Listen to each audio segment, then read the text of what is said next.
ঘরে যদি কোনো জিনের অস্তিত্ব বিদ্যমান থাকে তবে তার সাথে মোকাবেলা করার মতো শক্তি আল্লাহ তাআলা বেড়ালকে দিয়েছেন। বেড়ালটি জিনের সাথে থাকা নেগেটিভ এনার্জিগুলোকেও শোষণ করে ফেলতে পারে।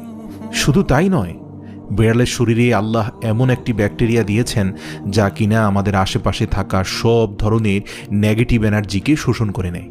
এছাড়াও বিজ্ঞানীরা বলছেন, আমরা যখন রাতে ঘুমাতে যাই তখন ঘরে পুষে রাখা বেড়াল সারা রাত ধরে আমাদের শরীর থেকে নেগেটিভ এনার্জি শোষণ করতে থাকে।